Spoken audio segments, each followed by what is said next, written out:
Joshua chapter 1.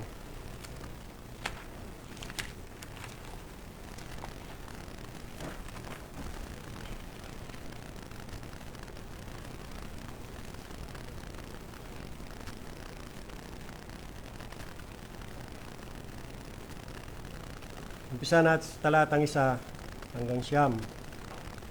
Basahin ko po sa Tagalog. Nangyari nga pagkamatay ni Moises na lingkod ng Panginoon,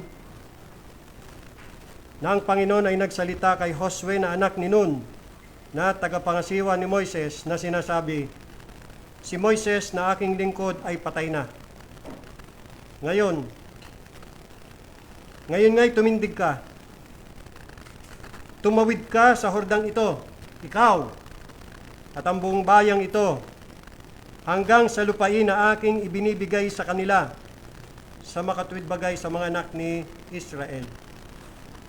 Bawat dakong tuntungan ng talampakan ng inyong paa, ay naibigay ko na sa inyo, gaya ng sinalita ko kay Moises.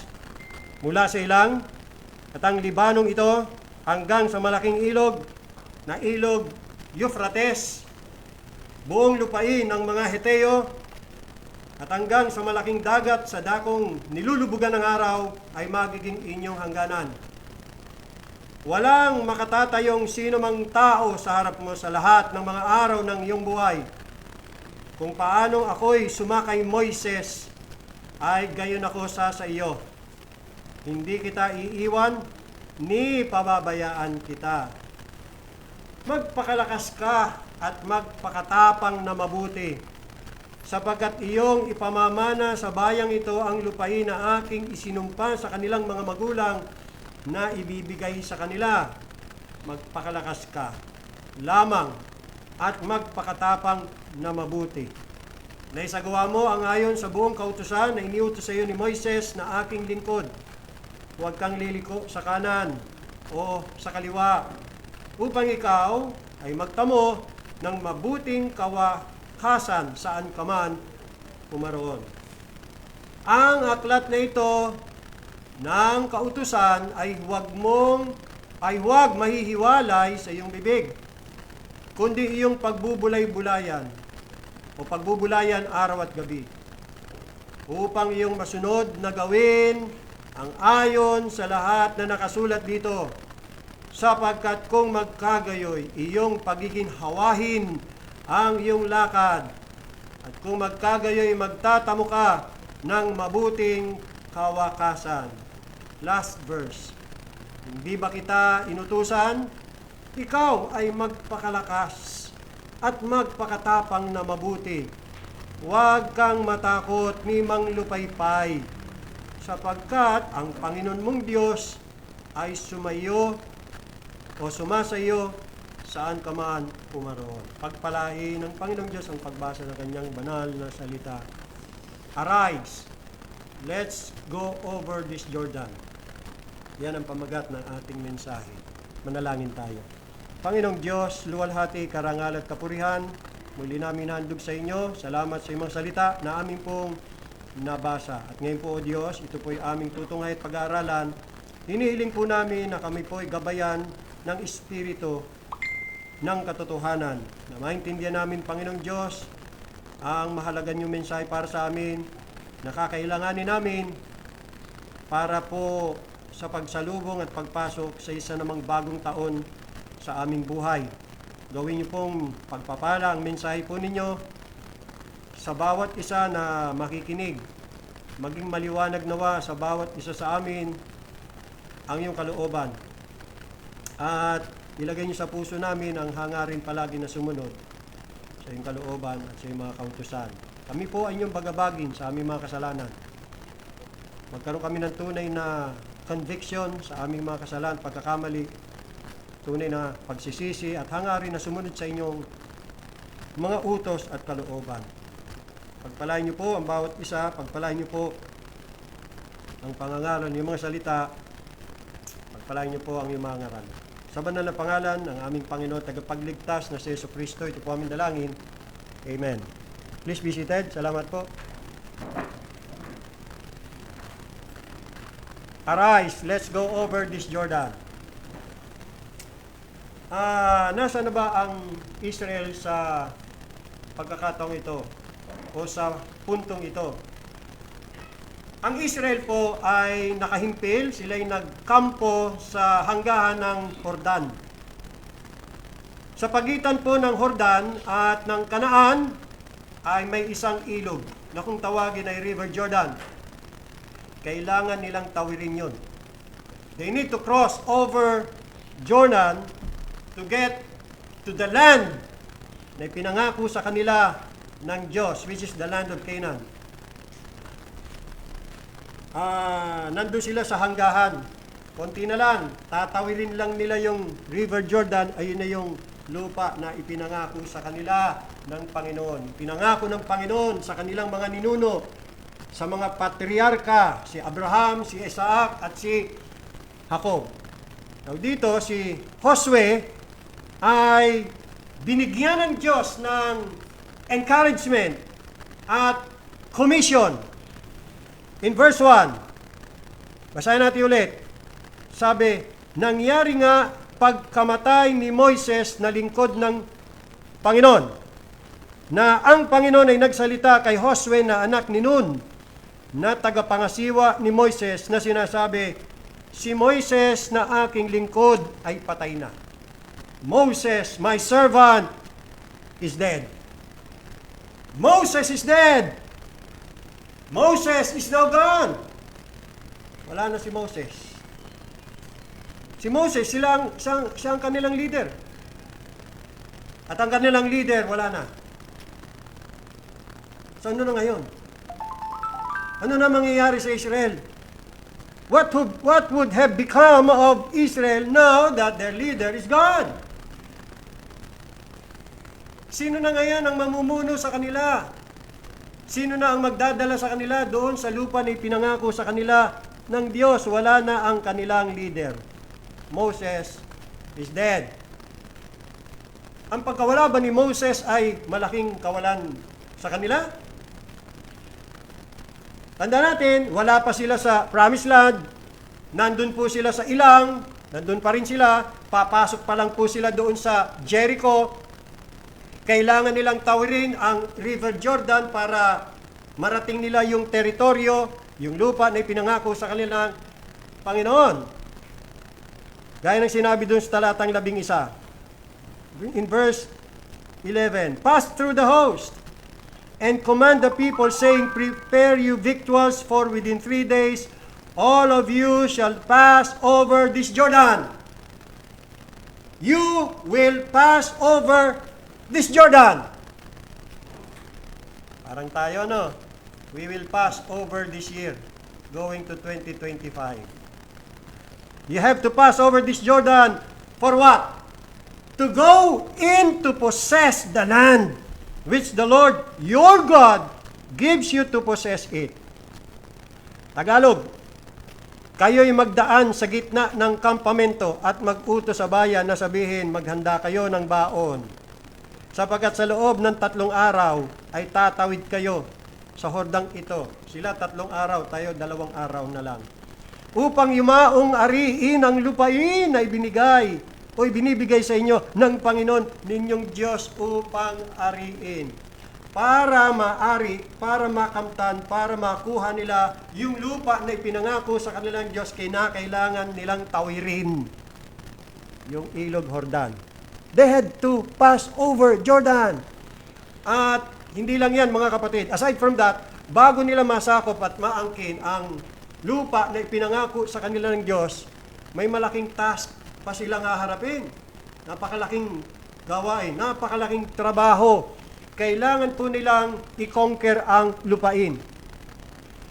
Tanda natin, doon sa lupa na ipinangako sa kanilang Diyos, marami po mga bansa ho nakatira doon at para maposes, para ma-ari nila yung lupain, lahat ng nakatira po doon, kailangan po nila itaboy. Paalisin. Kaya napakalaking trabaho pa ang kinaharap nila. Ang problema, wala na si Moses. Wala na yung leader nila. So, paano na ngayon yun? Tanong, ang kamatayan po ba ni Moses ay isang malaking kawalan sa kanila? Maari, para sa kanila. Maaring sila ay ma-discourage. Wala nang leader. Diba? Paano na ngayon sila? Sino magli-lead sa kanila? But, ganun pa man, kahit wala na yung kanilang leader, they have to continue their journey. Tama? Kailangan pa rin na pagpatuloy yan.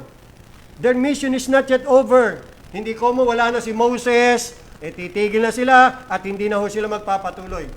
Whether kasama po nila si Moses o hindi, kailangan nila ipagpatuloy at tapusin ang kanilang misyon. Meron silang misyon to conquer the land. Kailangan po nilang ipagpatuloy ang kanilang trabaho. Moses, my servant, is dead. So what? So what? Ang kamatayan ni Moses ay hindi dapat maging sagabaan. O kaya problema sa kanila. They need to continue and finish the job. Ang pagkawala ni Moses ay hindi ho problema, hindi ho dapat problemahin, hindi dapat maging hadlang sa patuloy na misyon ng Israel. Kaya nga mga kapatid, marahil maraming kawalan at kabiguan ang nangyari sa atin itong taong 2024. Po sa akin, personally, sa aming mag-asawa, sa aming pamilya, ang dami. Sabi ko nga, hindi yata maganda yung ating 2024. Dami nangyari. January, inoperahan ako. Ang naging resulta, nabulag ako. May pinasok akong business, bangkarote, bankrupt. Ang laki ng naging investment, bagsak. Tapos yung van, nabangga. Wasak. Tapos yung nabanggang kotse, binayaran namin. Gumastos ng malaking halaga na hindi naman mapupunta sa amin yung kotse. Dami nangyari? Palagay ko, ganun din sa inyo mga kapatid. No? Yung mga inaasahan natin, hindi nangyari. Yung mga sinasandalan natin, maging tao man o bagay, binigo tayo. Yung mga sinasandalan natin, maging tao man o bagay, kung saan tayo ay nakadepende, binigo tayo. Yung mga bagay na pinanghawakan natin, nawala. Yung mga inaasahan natin, hindi nangyari. Pero hindi po tayo dapat ma-discourage. Sa taong darating, tuloy lang tayo sa atin hong paglalakbay. Pasalamat tayo, buhay pa tayo. At habang may buhay, tuloy pa rin. Itong matatapos na taong ito, nasaksiyan natin kung gaano kabuti ang Panginoon. Di ba? Ilan sa inyo, muntik-muntik ka na. Diba? Akala siguro, hindi naabot. Pero umabot pa rin. 2 araw na lang, huwag ka mag-alala. Kunti na lang, makakatawid ka rin. Huwag lang sana nga, hindi naman natin pinapanalangin yun. Sana 2 araw pa makabot 2025. Yan na, ito na natin mga kapatid. Purihin ng Panginoon. Salamat. Okay. Talagang kayo aming hintay. Salamat sa Diyos. Alright. Mga kapatid, we still have a business to finish. We still need to cross over and get into another year to continue our unfinished business. But the question is, what will motivate us to continue? Ang tanong, what will encourage us to go on? What will motivate Israel, or what motivated Israel to continue? Anong meron sila kaya sila nagpatuloy? Yan ang ating alamin. Yan ang ating babaunin para ho tayo magpatuloy. Una, mga kapatid, kung anong meron sila, ito, unang-una, mayroon po silang bagong pinuno. Meron silang bagong pinuno. Ang Diyos ang nagbigay sa kanila ng bagong pinuno kapalit ni Moses. He has raised up another leader. Praise the Lord. Verse 1. Again, basahin natin. Nangyari nga, pagkamatay ni Moses, huwag naman sanang mangyari, patay na rin ang lahat, patay na rin ang pag-asa, patay na rin ang misyon, patay na rin ang gawain, patay na rin ang pag-asa. Huwag naman mangyari. Nangyari nga pagkamatay ni Moses na lingkod ng Panginoon na ang Panginoon ay nagsalita kay Josue. Yun, kapalit ni Moses. Na anak ni Nun, na tagapangasiwa ni Moises na sinasabi. Si Joshua talaga ang nararapat sapagkat siya ay naging tagapangasiwa ni Moises. More or less, alam na ni Joshua kung ano ang laman ng isipan ni Moises, kung ano ang mga ginagawa ni Moses. Familiar na siya eh. Kaya si Joshua ang naangkop na maging kapalit ni Moises. Siyang susunod. Yan. Verse 2, si Moises na aking lingkod ay patay na. Pero nandiyan ka naman, buhay ka pa naman. Ngayon nga, tumindig ka. Siya ang inuutusan ng Panginoon. Yes, si Joshua, tumawid ka sa ordang ito. Ikaw at ang buong bayang ito hanggang sa lupay na aking ibinibigay sa kanila sa makatutbagay sa mga anak ni Israel. You see, God has prepared another leader who would take the children of Israel into the promised land. And his name was Joshua. And it was Joshua who must finish what Moses started. Siya magtatapos. Yes, patay na ang lingkod ng Panginoon na si Moises. Yes, si Moises ay patay na. Pero bagamat si Moises ay patay na, the work must go on. Patay si Moses, namatay si Moses, pero hindi ang gawain ng Panginoon. Buhay na buhay pa, gawain ng Panginoon. And the work must go on. Huwag mangyari na ang kanilang pagtangis dahil sa pagkawala ni Moises ang maghadlang o maging hadlang sa pagpapatuloy ng misyon nila, sa pagpapatuloy ng gawain. For when God has work to do, He will either find or make instruments fit to carry it on. Pag nandyan pa rin ang gawain ng Diyos, either ang Diyos ay maglalagay o kaya tatawag siya o kaya ay gagawa siya ng instrumento para maipagpatuloy ang kanyang gawain. Nobody, nothing can defeat God's work. Nobody, nothing must stop the work of the Lord. Kinakailangan ipagpatuloy ang gawain ng Panginoon. At alam ng Panginoon yan, alam ang kalalagayan ng mga iglesia ng Panginoong Sos, kaya mismo ang Diyos ang tatawag ng tamang pinuno na ilalagay niya dyan para may pagpatuloy ang gawain. Kinakailangan ipagpatuloy at tapusin ang gawain. Si Moses na alipin, lingkod ng Panginoon ay patay na, pero hindi ang Panginoon. God, the Master, is not. Because He lives forever. He lives forever. Alam po ng Diyos na kailangan nila ng isang leader na magdadala po sa kanila sa lupang pangako. Hindi maaring walang mamuno sa kanila. Hindi maaari. Ang pagkawala po ni Moses ay hindi po kawalan sa Panginoon. At hindi po rin dapat na maging kawalan sa Israel. Ang totoo po, ang Diyos pa rin ang mangunguna sa kanila. Ang Diyos pa rin ang mangunguna sa kanila. Sabi ng Panginoon, in Deuteronomy chapter 31, Deuteronomy chapter 31, ito po sa talatang 1. Deuteronomy chapter 31 verse 1.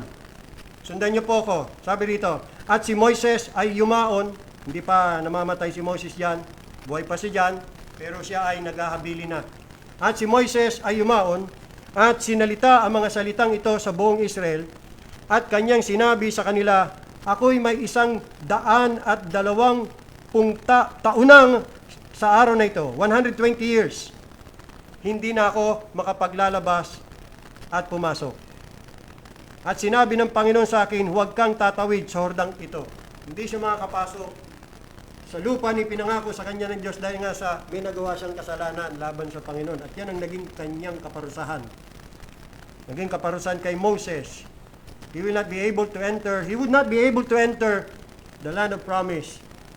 Verse 3. Magpapauna ang Panginoon mong Diyos at kanyang lilipulin ang mga bansang ito sa harap mo. You see that? The Lord Himself goes before you. And the Lord Himself will be with you. He will go before you. He will go ahead of you. Siya mismo mauuna. Siya mismo mamumuno sa inyo. Actually, hindi yung tao. Hindi mga tao. Hindi si Moses, hindi si Joshua, kundi ang Panginoon ang mamumuno. Tuloy.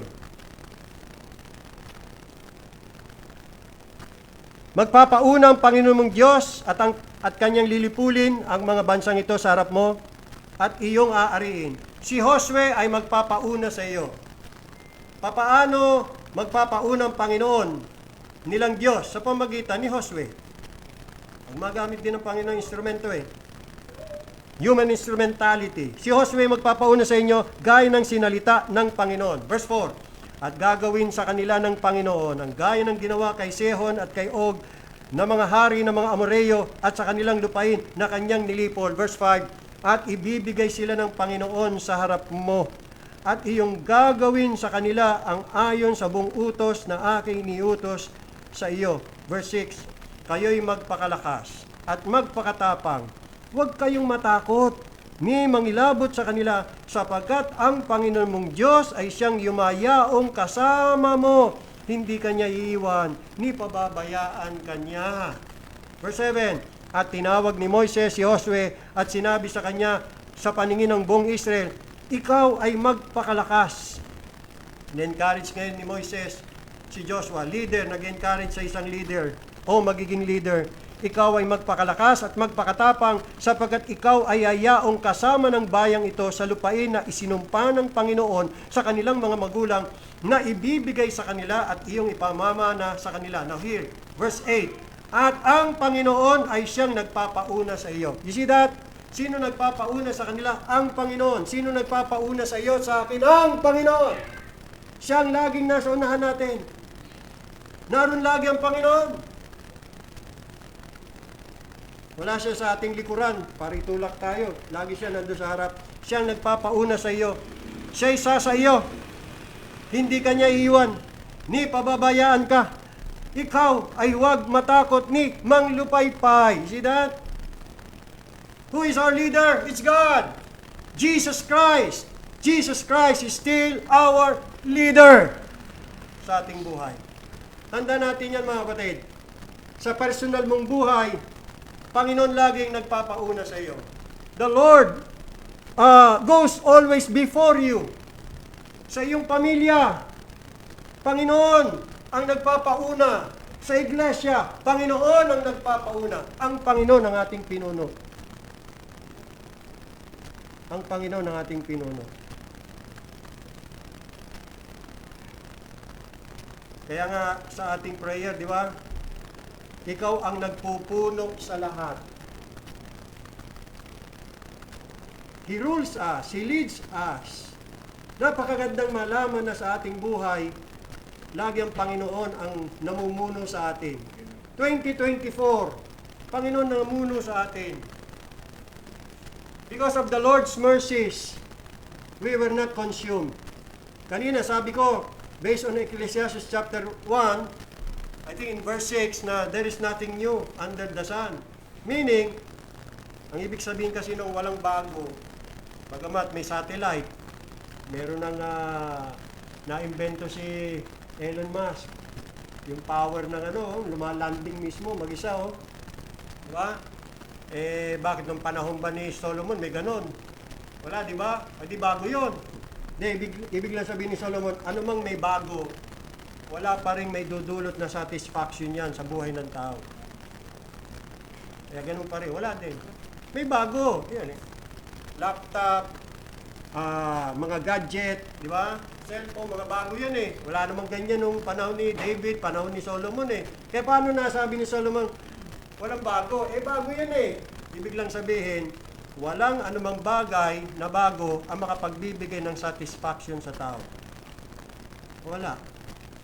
Mauwi pa rin sa wala. Yun ibig sabihin nun, kahit may bago.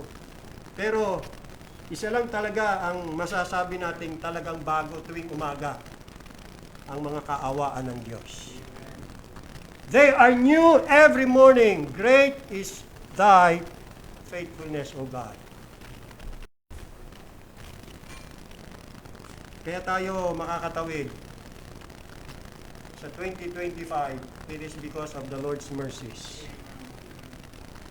Dahil sa mga kaawaan ng Diyos, hindi pa tayo patay.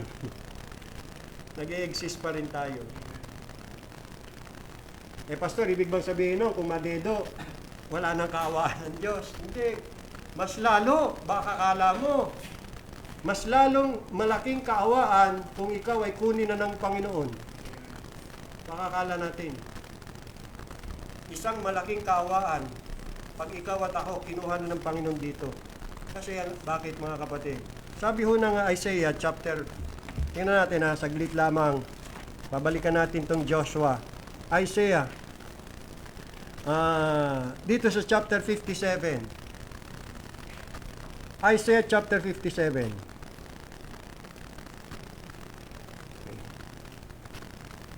Sa English, ganito, the righteous perisheth.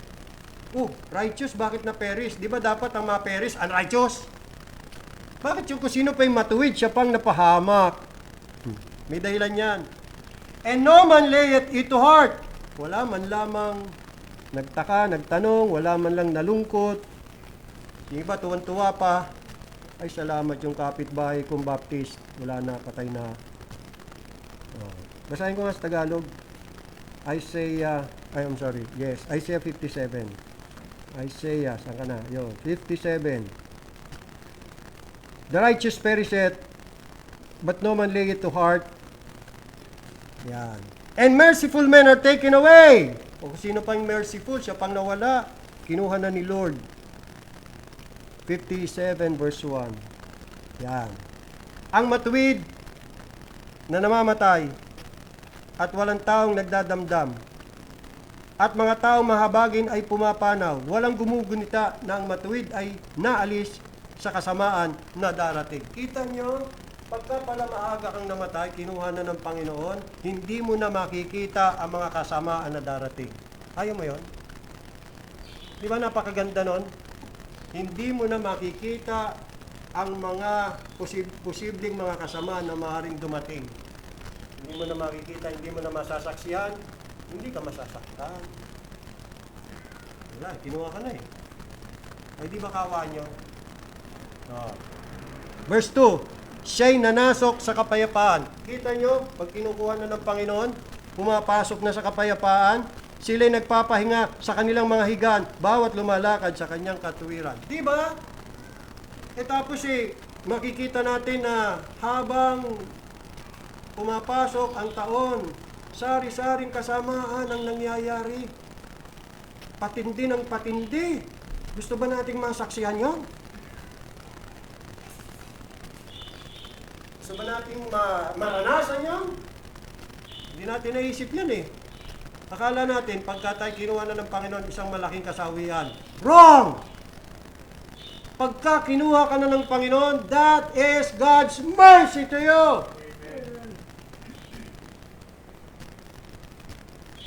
Iniligtas ka na ng Panginoon sa mga kasamaang maaaring dumating. Hindi ka na masasaktan. Hindi na sasakit ang iyong kalooban. Di ba? Mga trahedya na maaaring mangyari sa buhay mo, sa pamilya mo, hindi mo na makikita. Kasi kinuha ka na ng Panginoon. Di ba? Tawa yun. That's great mercy. Kaya, either way, mabuhay man tayo, mamatay man tayo, manatili pa rin tayo, kunin na tayo ng Panginoon, lahat yan ay ayon sa kanyang kaawaan. Balik tayo, mga kapatid. Jesus Christ is our leader. He will lead us. At tayo namang mga tatay, let us lead our families. Father, continue leading your family Provide leadership to your family. Take your family to the promised land. Lead them. So anong meron sila? Bagong pinuno. At kung ikaw ay ginawa ng Panginoon na pinuno, either ng iyong sambahayan o anuman, mamuno ka. Ilid mo sila sa sariwang pastulan. Dalhin mo sila sa daan ng Panginoon. Doon, dalhin mo sila sa old path, sapagkat nandoon ang mabuting daan. Pasalamat tayo na may mga churches, may mga namumuno na dinadala nila ang kawan ng Panginoon sa tamang daan. Tayo, matindi labanan ngayon eh. Ang dami mga simbahan ngayon, nakukurap na eh. Na napapamunuan ng mga bulang, mga pastor at mga ngaral. At dinadala sila sa kapamakan. Mga bulag na nag-aakay sa kapwa nila bulag. Pareho silang malalaglag sa hukay. Kaya pahalagaan natin ang mga simbahan ng Panginoon. Kayong mga kaanib ng mga tunay na iglesia ng Panginoon. Panalangin nyo, leader ninyo. Panalangin nyo ang pastor ninyo. Para hindi ma-discourage. Kasi pagka kayo matigas ang ulo, iwanan kayo niyan. Naghahanap yan ng... Siyempre, hanapin niya mga tupa.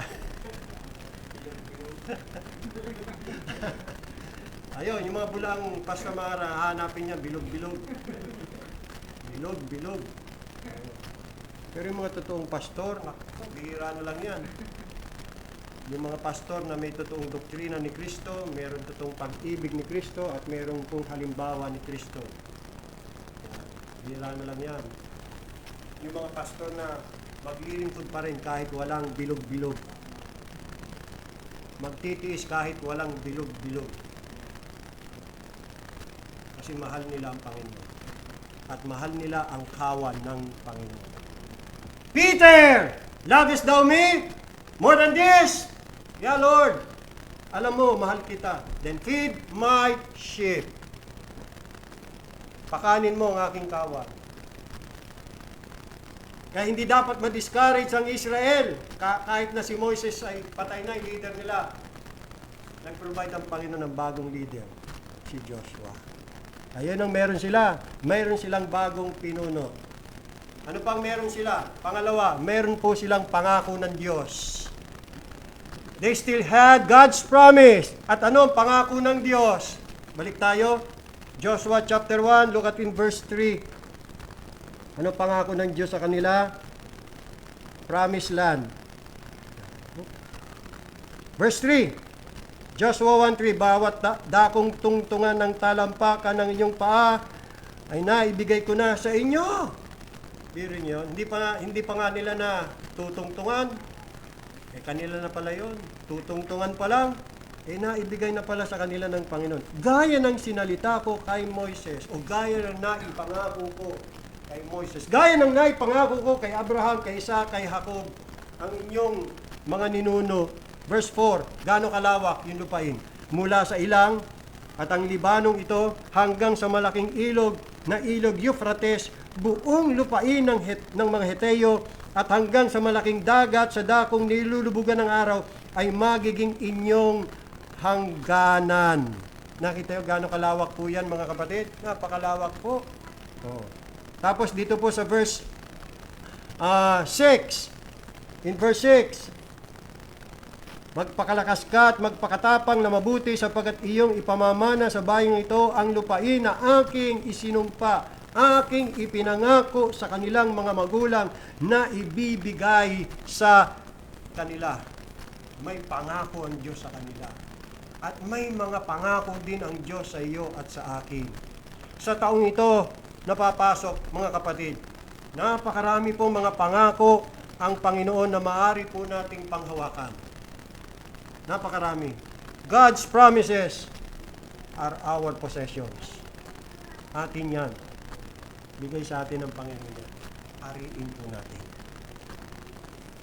May alam ka ba kung anong pangako sa ng Diyos? Meron ka bang pinahawakan? You should. You should know. Dapat alam mo yun. Ano ba pangako sa iyo ng Panginoon? Ay, kawawa ka naman kung hindi mo alam yun. May pangako ang Panginoon. Napakadami. At kung meron kang pinangawakan o may alam kang pangako ng Diyos, kunin mo, take them, lay hold of them. Sapagkat yan ay pangako sa iyo ng Diyos. At kung ang Diyos ang nagsabi niyan, totoo yan. Ang hawakan mo yan. Sa Psalm 121 verse 8, Psalm 121 verse 8,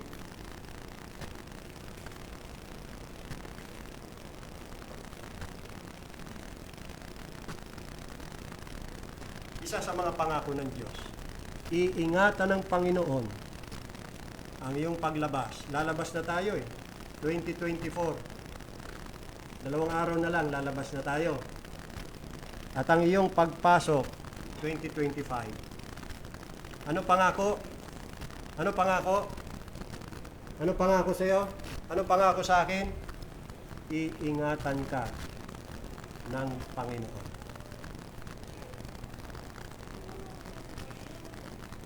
Naniniwala ka ba dyan? Naniniwala ka sa pangako ng Diyos? Iingatan ka ng Panginoon mula sa panahon ito at sa magpakailan pa man. Pwede ba nating panghawakan to? Pwede ba nating angkinin to? Yes. Salita ng Panginoon yan. In general yan, sa lahat ng kanyang mga anak. Hindi lang naman kay David yan. Hindi lang naman para sa Israel yan. Sa lahat ng mga anak ng Diyos. Iingatan tayo ng Panginoon. Nagawa niya na yan in the past. Patuloy pa rin niyang ginagawa sa atin in the present. At patuloy niyang gagawin yan sa future. Iingatan tayo ng Panginoon. See?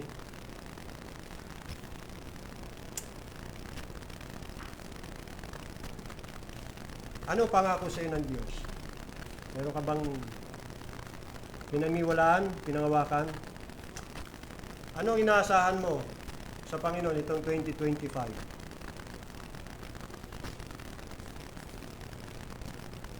Ako po, nananalangin mga kapatid na sana bigyan na kami ng Panginoon ng bahay at lupa. Nagpipray, pero hindi ko alam kung anong kalooban ng Diyos.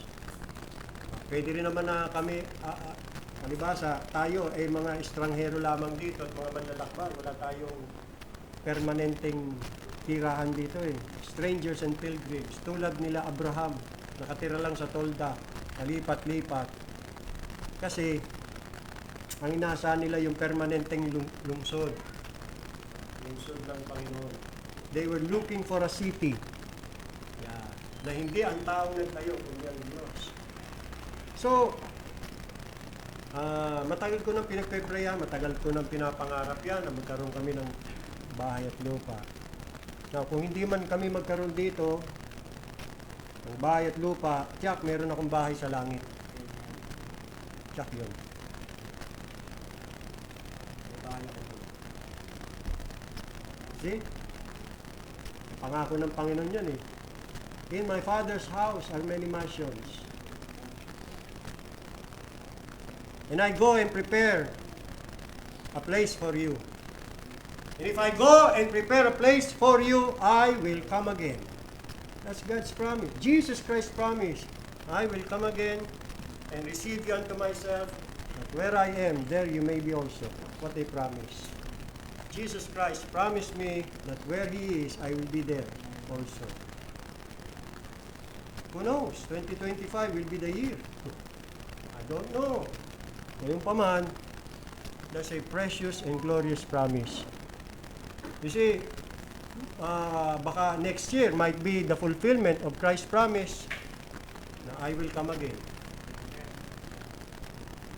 Yeah. Alam niyo ba ang last prayer ng Bible? What is the last prayer of the Bible? Last prayer. Basahin natin, Revelation chapter 22. Kahuli-huli ang panalangin sa Biblia. Ito, napakaganda. Yeah. Verse 20. He who testifieth these things saith, surely I come quickly. That's Jesus Christ promise.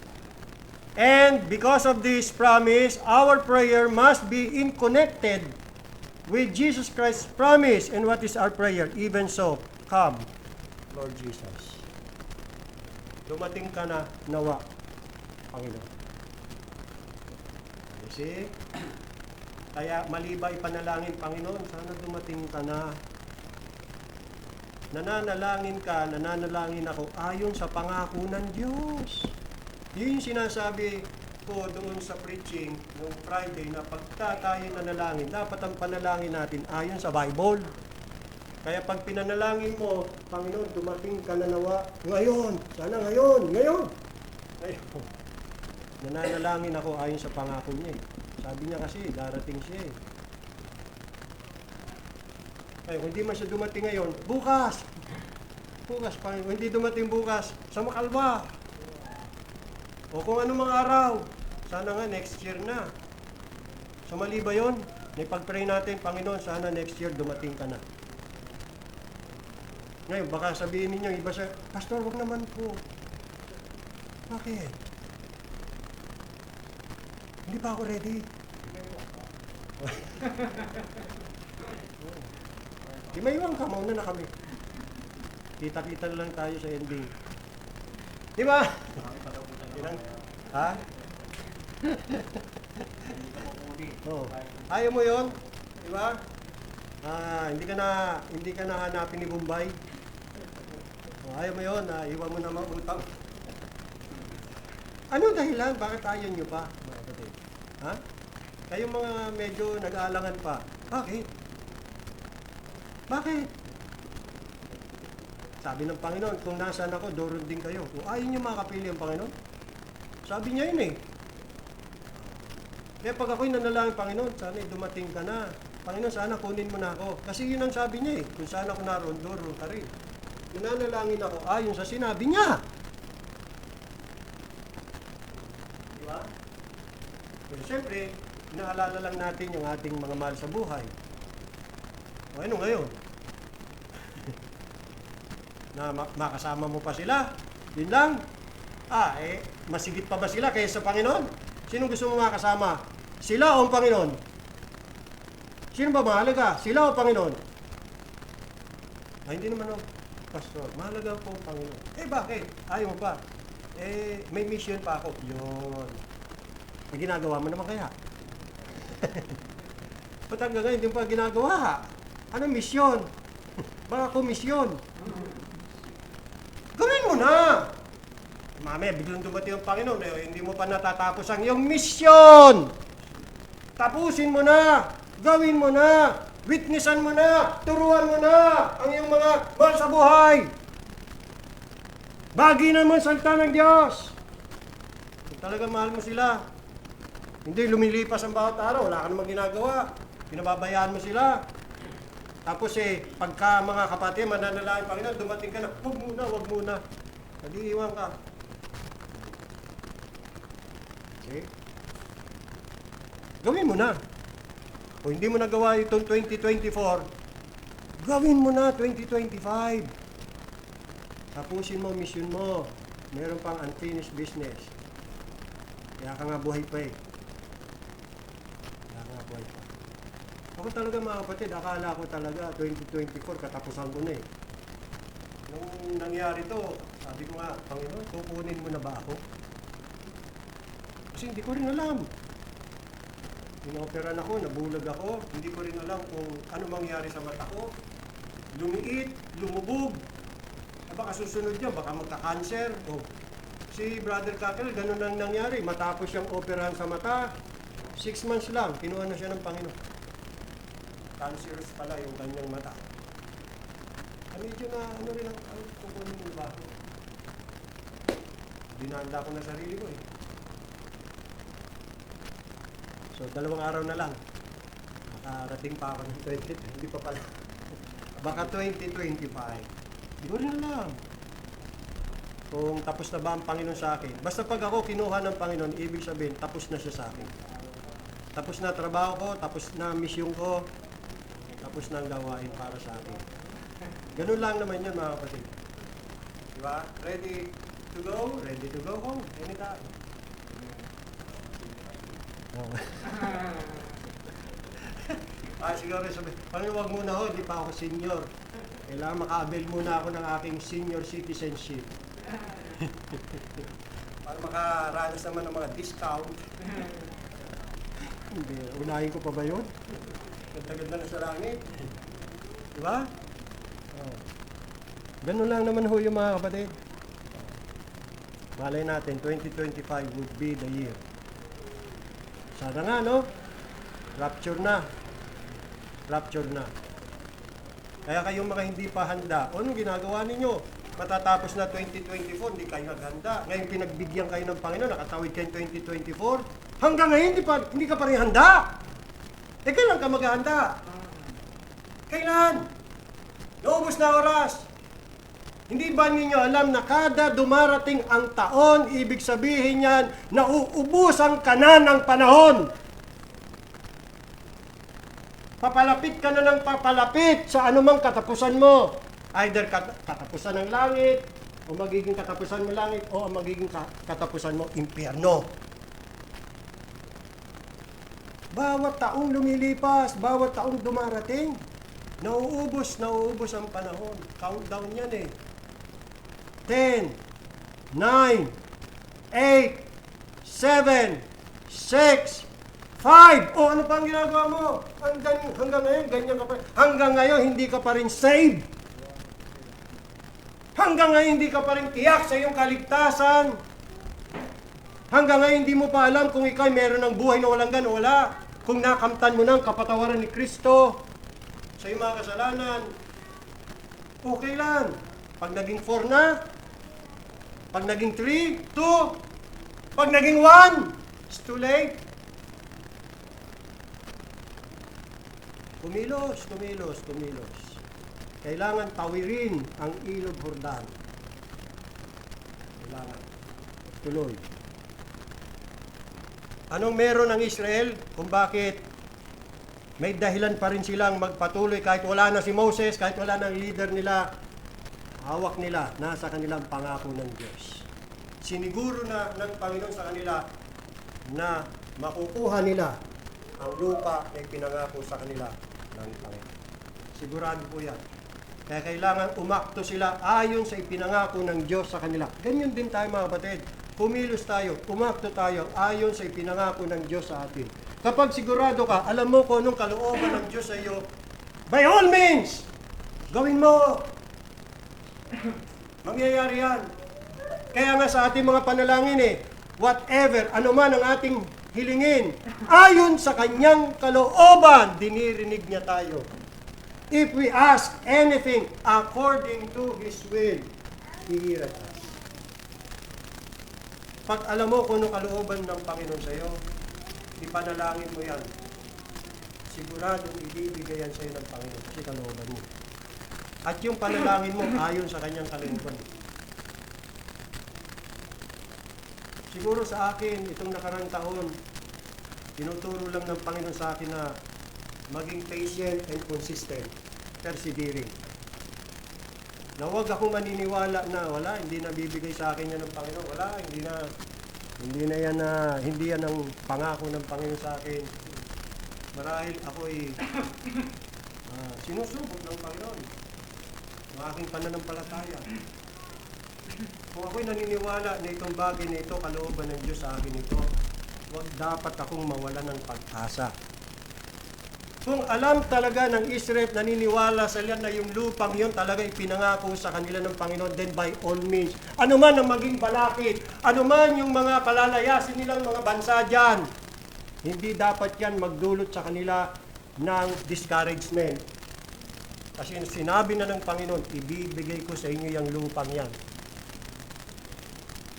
At ako mismo lalaban para sa inyo, palalayasin ko yan. Ganon din tayo mga kapatid. Maaaring may mga hadlang lang, may mga balakid lang. At hindi pa takdang panahon para tuparin ng Diyos ang pangako niya sa iyo. Malay mo sa 2025, tuparin na ng Panginoon kung maniniwala ka lang. Magtitiwala ka lang sa Panginoon.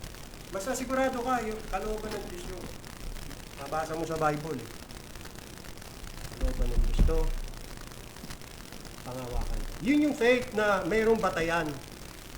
Hindi yung ang pananampalataya mo nakasalig lang sa assumption, palagay. Pinapalagay mo lang na yan kalooban ng Diyos, pero totoo hindi naman. Palagay mo lang yun Dapat ang pananampalataya nakasalig sa maliwanag na salita ng Diyos. Tulad ng Israel, nangako ng Diyos, bibigay ko sa inyong lupa. Ngayon, sabi ko nga, di ba, pangarap ko rin, pinagpe-pray kung magkaroon kami ng sariling bahay at lupa. Pero wala akong mapanghahawakan nangako ng Diyos Nabibigyan ako ng bahay at lupa. I don't know. Humihiling lang ako.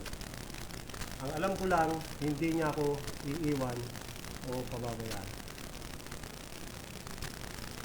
At yun naman ang napatunayan ko sa Panginoon. Kahit paupa-upa lang kami, wala kami sariling bahay at lupa. At sa pag-uupa namin, hindi kami sigurado hanggang kailan kami tatagal. Dito, hindi namin alam hanggang kailan kami tatagal dito. Wala rin kasiguran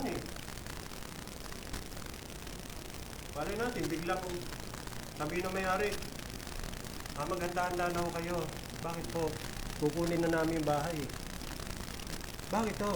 Re-renovate namin, titira na namin. Paano na kami? Saan kami lilipat? Diba? Pero nung pangako sa amin ng Panginoon, hindi kita iiwan o pababayaan. Iingatan kita. Yun lang. Ang maaari kong panghawakan.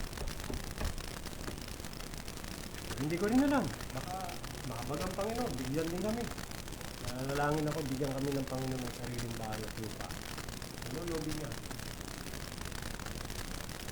Ganun lang ho yung mga kapatid.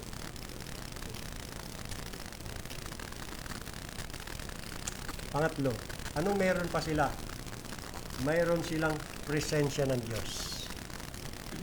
Una, meron silang bagong leader. Pangalawa, meron silang pangako ng Diyos. Panghawakan nila. Tatlo, meron silang presensya ng Diyos. Nangako ang Diyos. Una kay Joshua, hindi kita iiwan, hindi pababayaan. Look at verse 5. Verse 5, I will not, as I was with Moses, verse 5. Balik tayo doon, Joshua 1:5. Walang makatatayong sino mang tao sa harap mo sa lahat ng mga araw ng iyong buhay. Promise ng Diyos yan kay Joshua. Kung paano ako'y sumakay Moses, ay gayon ako sa iyo. Kasama mo ako, Joshua. Huwag kang mag-alala. Kahit wala na si Moses, huwag ka sa kanya sumandal. Wala na siya sa akin ka sumandal. Hindi kita iiwan. Hindi kita pababayaan. Hindi kita iiwan ni pababayaan kita. Ay, napakagandang promise yan. Sana madinig ko yan. Maganda sana yung talagang audible voice, no? Nangusap ang Diyos sa akin isang araw. Kaya habang ako natutulog, Norman, huwag ka matakot. Hindi kita iiwan o pababayaan. Pero kailangan ba ng ganon? Hindi pa pwedeng ito lang, panghawakan, salita ng Panginoon. Hindi kita iiwan ni pababayaan. Ngayon, kay Joshua lang ba? Nangako din ng Diyos sa Israel. Balik tayo sa Deuteronomy chapter 31. Deuteronomy chapter 31, hindi lang sa leader, pati rin doon sa sambayanang Israel. Deuteronomy chapter 31, nangako din ng Diyos sa kanila. 31 verse 6. Kayo'y magpakalakas, o kayo, marami sila. Kayo'y magpakalakas at magpakatapang, huwag kayong matakot ni mangilabot sa kanila, sa mga kaaway nila, sa mga palalayasin nilang mga bansa, para makuha nila ang teritoryo. Ni mangilabot sa kanila, sapagkat ang Panginoong mong Diyos ay siyang yumayaong kasama mo, hindi ka niya iiwan ni pababayaan kanya. Nakita natin mga kapatid, na wala man si Moses, pero hindi ang Diyos. Wala na ang presensya ni Moses, pero hindi po nawala ang presensya ng Diyos. Kasama pa rin nila ang Diyos. Kung paano sila ay sinamahan O kung paano niya sinamahan si Moses, ganun din sasamahan ng Diyos si Joshua at ang hukbong Israel. Ang tanong, ang pangako bang ito ay para din sa iyo at sa akin? Pwede ba natin i-claim to? Ha? O baka sabihin, pastor, sa Israel lang yan. Kay Moses lang yan. Kay Joshua yan. Wala naman dyan sinabi, kasama tayo dyan. Hindi. Ay saan ang pwede natin i-claim na ang Diyos kasama natin? Hebrews 13. Hebrews chapter 13. O, New Testament na yan. The same, mga kapatid. Hebrews chapter 13. Verse 5. Mangilag kayo sa pag-ibig sa salapi, magagkasya kayo sa inyong tinatangkilik sapagkat siya rin ang nagsabi, sa anumang paraan na hindi kita papagkukulangin, sa anumang paraan ni hindi kita pababayaan. 6. Ano pat ating masasabi ng buong tapang, ang Panginoon ang aking katulong, hindi ako matatakot, anong magagawa sa akin ng tao. Pansin niyo mga kapatid, kung paanong ipinahayag ni Apostol Pablo na sumulat nito at ginawa niya ang pangakong ito kay Joshua na para din po sa lahat ng mga mananampalataya. Yung pangakong I will never leave you nor forsake you.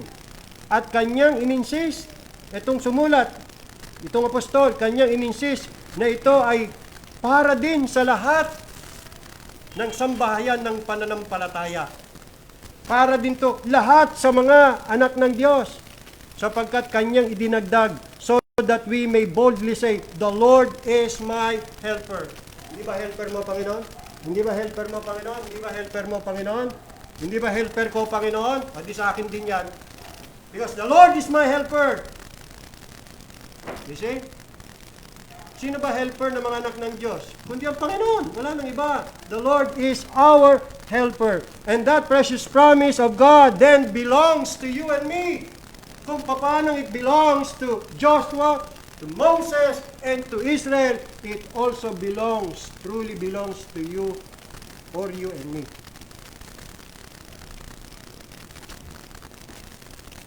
Hindi ba lahat ng pangangailangan ng mga mananampalataya kapareho din ng mga pangangailangan ni Moses, ni Joshua, at ng Israel? Kung anong kanilang pangangailangan, yun din naman nating pangangailangan parehas lang naman yun Kailangan natin ang presensya ng Panginoon. At yan ang pangako na pwede nating panghawakan, na hindi niya tayo iiwan o pababayaan. See? Bakit ang Diyos ba? Hindi ba siya apektado sa lahat ng kanyang mga anak? Apektado. Bakit hindi ba niya mahal ang lahat ng kanyang mga anak? Mahal niya, lahat. Kung paano niya minahal si Moses, paano niya minahal si Joshua, paano niya minahal ang Israel, ganyan din tayo minahal ng Diyos. Kung nangako ang Diyos na hindi niya iiwan at pababayaan si Joshua, hindi rin niya iiwan at pababayaan ikaw at ako. Iisa lang naman ang Diyos natin. Yung Diyos ni Moses, Diyos ni Joshua, Diyos ng Israel, siya rin ang ating Diyos. Kaya itong pangakong ito sa atin din yan. Pangawakan natin yan. Pagpasok natin ng 25, yan ang pangako sa atin ng Panginoon. Noong 2023, yan din ang pangako. Hindi naman nagbabagong Panginoon. He's the same, yesterday, today, and forever. The same promise, di nagbabago. At napatunayan natin, itong 2024, naging tapat at tunay at totoo ang Panginoon sa kanyang pangako, hindi niya tayo iniwan o pinabayaan. Yes, nakaranas tayo ng maraming kapigatian, kalamidad, kahirapan, pagsubok, pero never tayong pinabayaan ng Panginoon.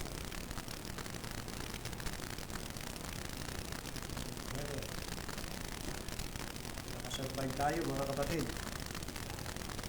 Meron silang presensya ng Diyos. Pang-apat, ano pang meron sila? Mayroon po silang pampatibay loob. meron silang encouragement. At sino nag-encourage kay Joshua at sa mga Israelita? Ang Panginoon. Sabi niya kay Joshua in verse 6, balik tayo sa Joshua 1, verse 6, magpakalakas ka. Tingnan niyo, no? Sino nag-encourage sa kanya? Panginoon mismo. Panginoon na nga nag-encourage eh. Hindi ka pa magpapalakas niyan. At magpakatapang na mabuti, sapagkat iyong ipamamana sa bayang itong lupain na aking isinumpa sa kanilang mga magulang na ibibigay sa kanila. 7. Ito pa, magpakalakas ka lamang at magpakatapang na mabuti na isagawa mo ayon sa buong kautusan na iniutos sa ni Moises na aking lingkod. Huwag kang liliko sa kanan o sa kaliwa upang ikay magtamo ng mabuting kawakasan saan ka man pumaroon. Again, in verse 9, inulit-ulit. Talagang Panginoon, concern na concern sa kanyang man of God. Ganyan din po ang Panginoon sa atin. Verse 9, hindi ba kita inutusan? Ikaw ay magpakalakas at magpakatapang na mabuti, huwag kang matakot, ni manglupaypay, sapagkat ang Panginoon mong Diyos ay sumasa iyo saan ka man pumaroon. Kapatid, itong 2025, meron ka bang takot? Ikaw ba'y nababahala? Meron ka bang maraming alalahanin? Kailangan mo ng encouragement? Ito, para sa iyo. Magpakatapang ka, magpakalakas ka. Huwag kang matakot. Diba napakaganda niyan? Yan ang babaunin natin, mga kapatid. In-encourage po tayo ng Panginoon. Look at the value and importance of encouragement. Kapag ka ang isang tao nanghihina na, kapag ang isang tao nanlulupaypay, nawawalan ng pag-asa, napaka-importante sa kanyang ganiyang encouragement. Kailangan niya ng encouragement. Kailangan mo ng encouragement. At ang Diyos ang nagpapatibay, nagpapalakas ng ating loob. Alam niya ang kalagayan mo, alam niya ang kalagayan ko. Kailangan natin yan. Salamat na lang, meron tayong Ama na nagmamahal at nagmamalasakit sa ating bilang kanyang mga anak. Pag nakikita niya tayong natatakot, nandyan siya. Papawin niya ating mga tao. Pag nakikita niya tayo ay nag-aagam-agam, balisa, nandyan ang Panginoon. He will comfort us. He will comfort us. Bakit? Because He loves us. Mahal niya tayo eh.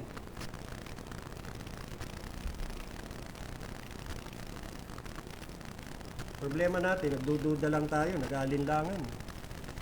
Hindi dapat. At huwag dapat, mga kapatid. Ngayon, paano in-encourage ng Diyos si Joshua? Hindi niya sinabing, Joshua, you can do it.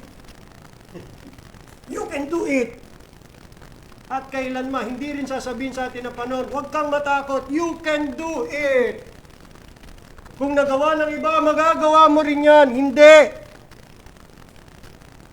Sa totoo lang, di natin kaya, we cannot do it. Tama? Paano in-encourage ng Diyos si Joshua? Bakit sinabi ng Diyos, magpakatatag ka, magpakatapang ka, magpakalakas kang mabuti, magpakatapang ka na mabuti. Huwag kang matakot, huwag kang manlupaypay. Bakit? Panginoon, paano ko magagawa yan? Alam mo kung bakit? Kasi kasama mo ako. Because I am with you. Yes, alam ko, you cannot do it by yourself. Pero nandito ako. Kung paano kong inalalayan si Moises, aalalayan din kita. Tutulungan kita. Huwag ka matakot. Yun yun, mga kapatid. You see? Look at in verse 5. Look at in verse 5. Walang makatatayong sino mang tao sa harap mo sa lahat ng mga araw ng iyong buhay kung paanong ako'y suma kay Moises, ay gayon ako sa iyo. Wow! Napakagandang pangako. Sana ibigyan tayo ng Panginoon ng pananampalataya na panghawakan din natin yan. At angkinin din natin yan. Panginoon, nangako ka sa akin na ikaw ay sa akin at hindi mo ko iiwan ni hindi mo ko pababayaan. Walang dapat ikatakot, no? 2025.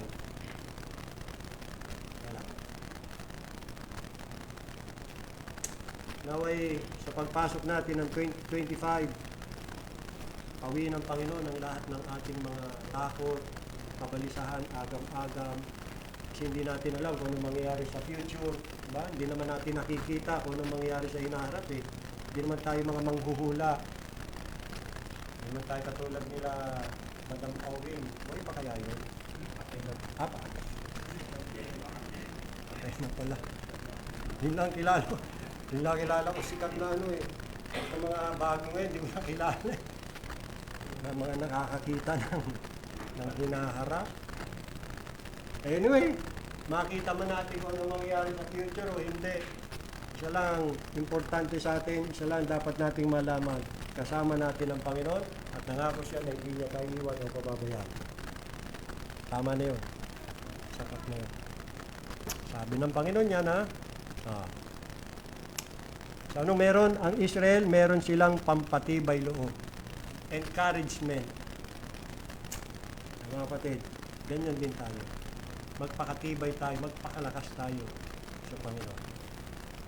And we can do all things through Christ who strengthens us. Magagawa natin ang lahat ng bagay sa pamamagitan ni Kristo na nagpapalakas sa atin. Doon tayo manangan. Sa Kanya tayo magtiwala at umasa. Panghuli, ikalima. Ito, medyo matatagalan ako dito. Itong isang sa mga importanteng meron silang gabay na aklat. Verse 8. Ang aklat na ito ng kautusan ay huwag mahihiwalay sa iyong bibig, kundi iyong pagbubulayan araw at gabi, upang iyong masunod na gawin ang ayon sa lahat na nakasulat dito, sapagkat kung magkagayoy, iyong pagiginhawahin ang iyong lakad. At kung magkagayoy, magtatamo ka ng mabuting kawakasan. Englishin natin, yung bandang huli. Sabi diyan, for then thou shalt make thy way prosperous.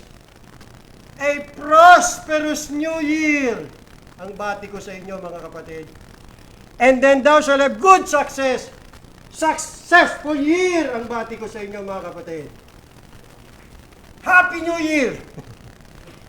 Hindi lang Happy New Year. May it be a prosperous New Year. May it be a successful New Year. Hindi ba yan ang gusto natin? Prosperous New Year. Successful New Year.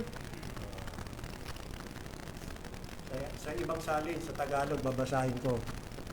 Nabasa ko na yung 1905, ang Biblia. Ang Biblia 2021. Pakinggan nyo.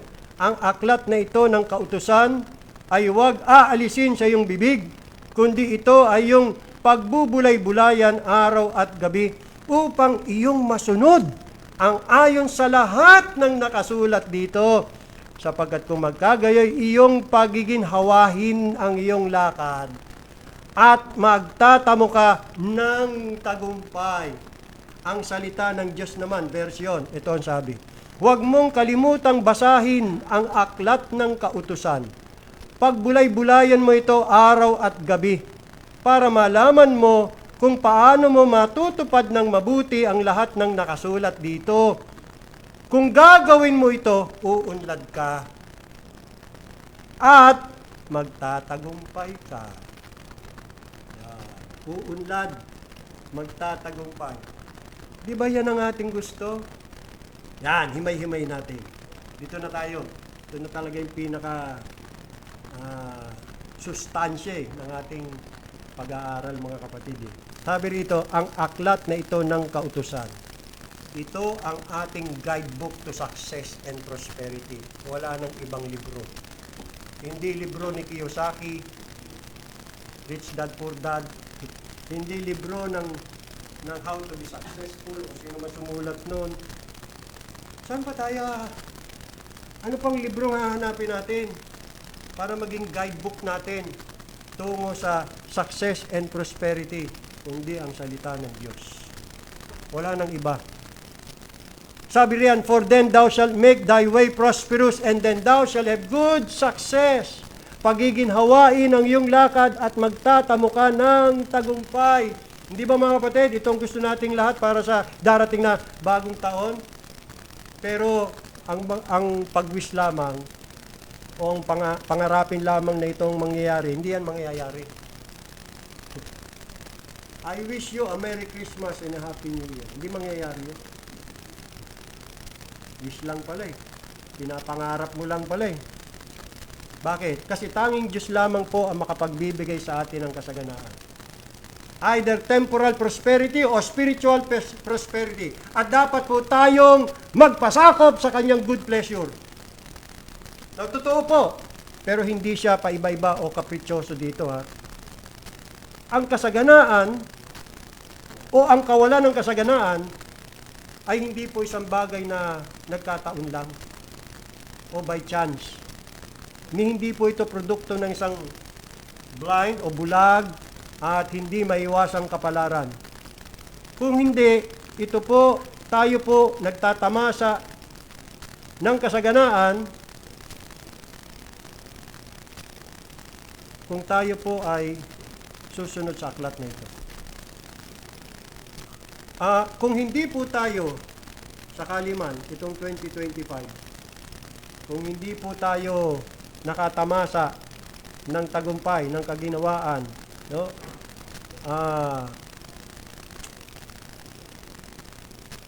Isa na ibig sabihin yan, kasalanan natin. At tayo po hindi tapat. Kung iukol natin ito sa sovereignty ng Diyos, wag, hindi yung sa sovereignty ng Diyos eh, mga kapatid. Hindi yun. May malinaw na ipinahayag na ang batas na dapat nating sundin. May mga batas ang Diyos na inilaan niya para sa atin na dapat po nating sundin. Mga kondisyon na kailangan nating matugunan kung gusto po nating magtamasa ng kaunlaran. Isa sa alang-alang po muna natin ang isa o dalawang bagay na humahadlang sa kaunlaran. Sa ikalawang kronika, kabanata 24, talatang 20, ito yung humahadlang. Humahadlang sa ikauunlad natin eh. 2 Chronicles chapter 24 verse 20. Tingnan natin. Ang sabi diyan, bakit ka sumusuway sa mga utos ng Panginoon? Hindi ka uunlad. Nabasa nyo? Nabasa nyo? Bakit hindi tayo uunlad? Kasi hindi tayo sumusunod sa utos ng Panginoon. You see? Dahil pinabayaan mo ang Panginoon, tinalikuran ka niya. Narito po ang dahilan ng lahat ng ating mga kaguluhan. Ano po yun? Pagsuway. Disobedience. Sapagkat ang daan o kaya ang lakad ng mga mananalangsang ay mahirap. 2 Chronicles 24:20. Ulitin ko, bakit ka sumusuway sa mga utos ng Panginoon? Hindi ka uunlad. Huwag asahan ni naman na sumusuway sa utos ng Panginoon, uunlad siya. Never. Pastor, bakit yung kapitbahay namin? Hindi naman yung mananampalataya, hindi naman sumusunod hindi naman nagbabasa ng Bible. Ba't yung umunlad? Oy, nga naman, ba't nga naman umunlad yun? Alam mo ba yung baboy na palaging pinakakain? Diba? Pinatataba yung baboy, ano? Bakit yun? Ano layunin nun? Kasi malapit na piyesta. Kakatayin nyo. Yun ang kapitbahay mo. Binubusog ng Diyos, tinatataba kasi kakatayin mo. Gusto mo, gano'n ka? Hindi niya gagawin yan sa mga anak niya na hindi sumusunod, pasasaganahin niya. Pagka nangyari sa yan, hindi ka na sumusunod eh, pagpapalain ka pa, pasasaganahin ka. O, kita niyo pinasasagana ng Diyos, kakataying baboy na yun. Malapit na katapusan o. Tama? Kasi kung anak ka ng Diyos, hindi hayaan mo. Hindi kanya paunlarin, hindi disiplinahin kanya. Okay? Huwag kang magsaya. O ikaw, sumusuway na nga. Pinanagana ka pa ng Panginoon. Tuwan-tuwa ka pa. Lagot ka. Baka hindi ka anak ng Diyos. Kasi kahit kailan hindi ganyan ang Diyos, hindi siya konsentidor ng Ama. Masyado din niya tayong mahal. Kaya ayaw niya na tayo maging mga lakisalayaw. Didisiplinahin tayo ng Panginoon. Pagka nangyari yun, didisiplinahin tayo ng Panginoon. Dinidisiplina ng Panginoon ang mga itinuturing niyang mga anak. Lahat ng mga anak ng Diyos tumatanggap ng latay. Walang sino man sa anak ng Diyos ang hindi tumatanggap ng latay. Ultimo, anak nga niya si Jesus Christ Mas maraming latay ang tinanggap. Tapos ikaw, hindi ka tatanggap ng latay mula sa Panginoon? Hindi ka niya anak. Pagka gano'n, gumagawa ka na nga ng kasalanan, hindi ka pa hagupitin, hindi ka niya anak. Pinapayaan ka na lang niya. Mas delikado yun. Mas mabuti pang hatawin ako ng Panginoon kaysa hayaan niya ako sa kalayawan. At bandang huli, kapapahamak. Kaya itong pagkabulag na ito, tanda ito ng pag-ibig sa akin ng Panginoon. Mahal ako ng Panginoon. Baliktad, ano? Sa mga Armenian, hindi. Kaya ganyan si Pastor Norma, kasi pinansahan hindi siya. Kasalanan yan. Mali ka. Hindi ganyan ang turo sa Bible. Hebrews 12:5. Andyan yan. Verse 6. Whom the Lord loveth, He chasteneth, and scourgeth every son whom He receiveth. Walang anak ang Diyos. O isa lang anak ng Diyos. Ito, palagi sinasabi yan sa mga preaching Iisa lang ang anak ng Diyos, ang walang kasalanan. At yan ay Panginoon Kristo. Pero wala siyang anak, kahit isa, na walang mga latay. Lahat ng mga anak ng Diyos tumatanggap ng hampas mula sa kamay ng isang amang mapagmahal sa kanyang mga anak. Masyado tayo mahal ng Panginoon, kaya ayaw niyang mahirati tayo sa kabunduhan, sa kalayawan, na kung lalo na mag-enjoy sa kasalanan. Ayaw niya. Yan ang pamamalo ng Panginoon. Kaya ang prosperity, hindi palaging tanda yan ng pabor ng Diyos. Hindi. Mali. Panginoon Kristo, hindi nga nanagana dito sa lupa, hindi anak ng Diyos yun. Ipinanganak ng mahirap, namatay ng mahirap, umakyat sa langit ng mahirap. Mga apostol. Nagsiyamanan ba sila? Nagsiunlaran ba sila? Nanagana ba sila sa mga temporal blessings? Hindi. Ano sasabihin natin? Hindi sila sumunod sa aklat ng kautusan. Yan ay paliliwanag natin mga kapatid.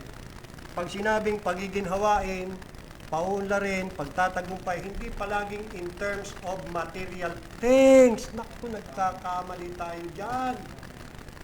Naka. Kumahatol ka ayon sa laman, hindi yan ayon sa Espiritu. Mamaya, isa-isay natin yan. Okay pala kayo mga kapatid? Yan. Kaya hindi yun makukuha yung pag-unlad sa pag-wish-wish lang. Sana nga. Puro sana, walang kasiguran. Meron tayong gagawin. May aklat ng kautusan. Ayan gagawin natin yan. Ngayon, pag hindi tayo sumunod, naku, mahirap. Sapagkat ang sabi nga ng Proverbs 13:5, the way of the transgressor is hard. The way of the transgressor. Ang daan o ang lakad ng mga mananalangsang ay napakahirap. Mahirap. Mahirap. Magiging mahirap para sa kanila. Now, obserbahan kung gaano kadiin at ganap itong ipinahayag. Hindi ka uunlad. Ang banal na Diyos ay hindi maglalagay ng isang gantimpala sa mga sumusuway. Tanda natin yan. Kaya nga nasabi ko, maring payagan niya ang mga masasama na umunlad. Kasi nga, katulad sila ng mga baboy na pinataba para katayin. Pero hindi gayon sa mga anak ng Diyos, mga kapatid. Ang pagsuway kung gayon ay sumasakal sa daluyan ng pagpapala. ang nagtatakip ng kanyang kasalanan ay hindi giginhawa. Sabi ng Kawikaan 28:13. Yung kasalanan na nasa puso na hindi pinagtapat o kaya hindi inamin o kaya hindi inihayag ng isang mananampalataya, yan po ay parang uod na sumisira sa ugat ng kasaganaan o kaunlaran. Again, ang sabi, ang aklat na ito ng kautusan ay huwag mahihiwalay sa iyong bibig. Pansin niyo po, no? Pansin niyo verse 7. Again, notice verse 7. Yan. Magpakalakas ka lamang at magpakatapang na mabuti na isagawa mo ang ayon sa buong kautusan na iniutos sa iyo ni Moises na aking lingkod. Ang kalakasan at ang katapangan ay kinakailangan eh. Bakit? Kasi yan ang magtutulak para maisagawa ang ayon sa buong kautusan na iniutos ng Diyos kay Joshua. Kaya nga in-encourage ng Diyos si Joshua na magpakalakas, magpakatapang sa kadahilan ng para masunod niya ang kautusan na iniutos sa kanya ng Diyos. Kasi ang kahinaan at ang panghihina ng loob, balakid po yan sa pagsunod sa mga utos ng Diyos. Di ba? Sa natural na kalalagayan, sa pisikal na kalalagayan, kapag malakas at masigla ang katawan, maliksi kumilos, di ba? Aktibo sa paggawa. At maraming nagagawa. Gayun din naman, kailangan ng lakas at sigla para masunod natin ang mga utos ng Diyos. Kaya kailangan natin magpakalakas, magpakatibay, magpakatatag. Ang aklat ng kautusan ay ang panuntunang ibinigay para sundin o gawin. Sa kaso ho ni Joshua, binigyan po siya nito ng banal na otoridad para sa kanyang tungkulin ng pamamahala sa Israel. Ngayon, sa atin namang kaso, maaari nating bigyan ng mga salitang ito ng espiritual na kahulugan. Ang salita po ng Diyos ay ang pagkain na itinalaga sa atin. Kaya nga sabi sa talatang 8, huwag mahiwalay sa iyong bibig ang aklat na ito ng kautusan. Kaya ang bibig tumutukoy sa pagkain natin ng salita ng Diyos. Ang salita ng kautusan, na walang iba kundi ang salita ng Diyos, ang Biblia, dapat huwag mahiwalay sa ating mga bibig. Ibig sabihin, kainin natin. Kainin natin ang salita ng Diyos. Now in verse 6, sabi ng Diyos, be strong and of good courage. Now in verse 7, dinagdagan niya, only be strong and very courageous that, or in order that, you may observe to do according to all the law. You see, sa pagsunod sa Diyos, kailangang malakas tayo. Kung wala tayong kalakasan, hindi tayo makakasunod. Kailangan magpakalakas tayo. Ngayon, paano tayo lalakas? Kakainin natin ang salita ng Diyos. Ano, literal, kakainin na, ngunguya? Hindi. Babasahin natin. At hindi lang babasahin. Pagbubulay-bulayan. At hindi lang isang beses. Hindi pa minsan-minsan. Araw at gabi. Sa pagsunod sa Diyos, nangangailangan ng katatagan, pagpapasya, katapangan, sapagkat kung wala ito, naku po, susuko na tayo. Give up na tayo, bibitaw na tayo mga kapatid. Lalo sa mga tuksong makipagkompromiso, makipag-compromise na natatakot sa pangungutya at pagkontra, pagsalungat ng ating mga kapwa at kalaban. Ngayon, gaya ng aking nasabi, paano itong tapang at lakas ay makakamtan o makukuha? Sa pamamagitan ng pagpapakain ng salita. Sabi nga sa 2 Timothy 4:6, pagiging pinagyaman sa mga salita ng pananampalataya. 2 Timothy 4:6. Pinagyaman sa mga salita ng pananampalataya. Yan ang dapat nating i-achieve. Yan ang dapat nating i-goal, na tayo po ay yumaman sa salita ng pananampalataya. Kaya ang kautusan ng Panginoon ay patuloy na nasa ating bibig. Ito ang interpretasyong ginawa ni Pablo sa Hebrews 13:5.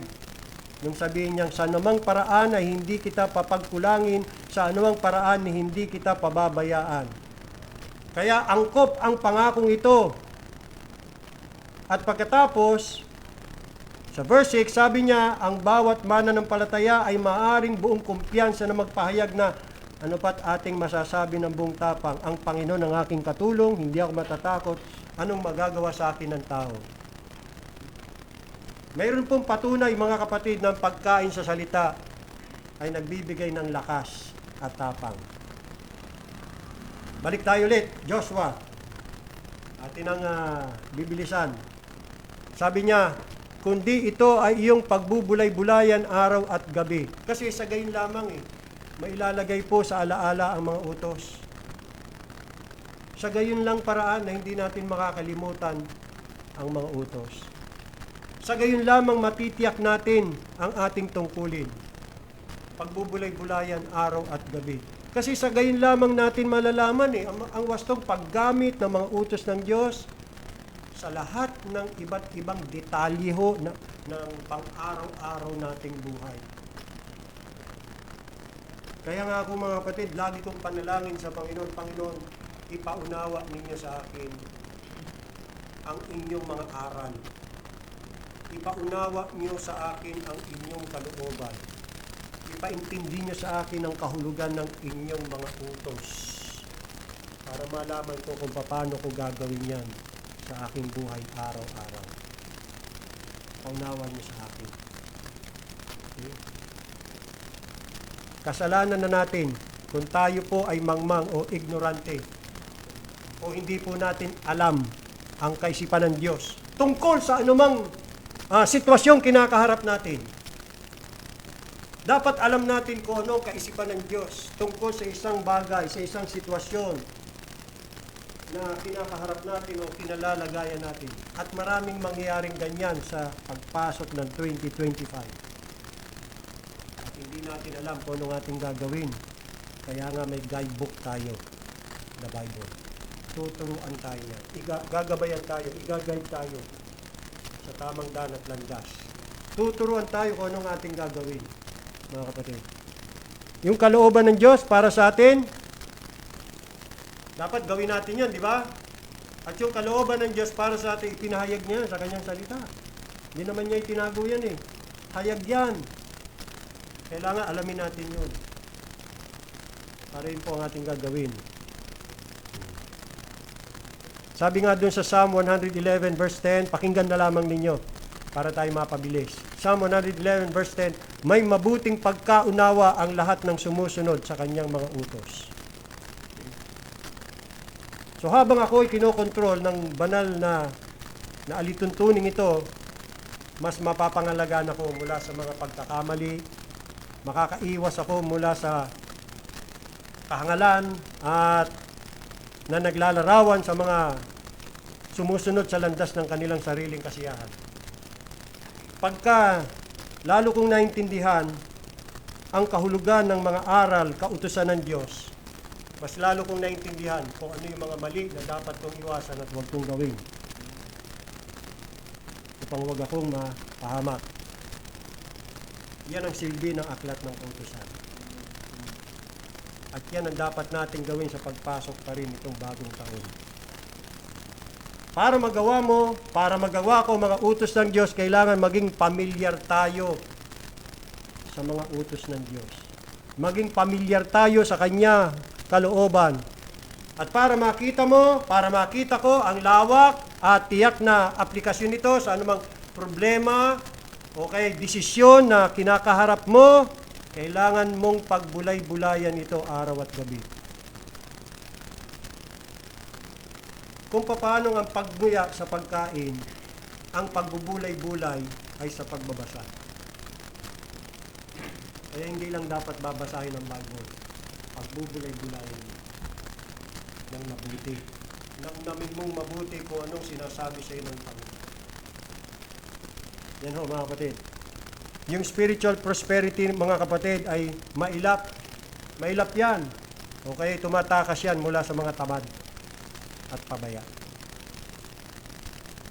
Ngayon, finally, mga kapatid, Sabi riyan, bakit natin pagbubulay-bulayan yan? Upang iyong masunod na gawin ang ayon sa lahat ng nakasulat dito.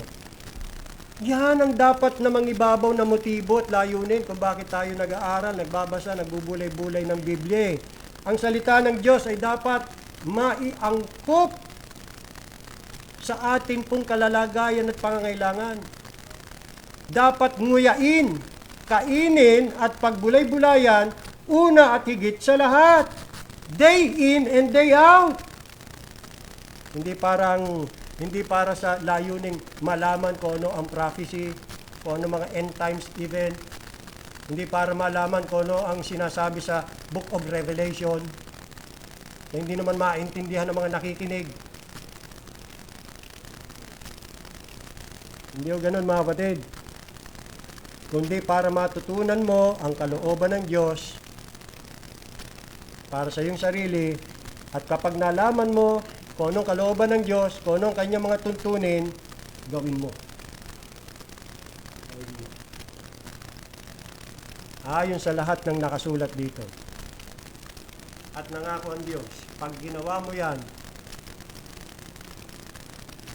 sapagkat kung magkagayoy, sabi dyan, kung magkagayoy, meaning kung kakainin natin ang salita, kung patuloy nating pagbubulay-bulayan ng mga utos at pangako nito, kung ibibigay po natin dito ang buong pagsunod, magiging masagana at matagumpay ka.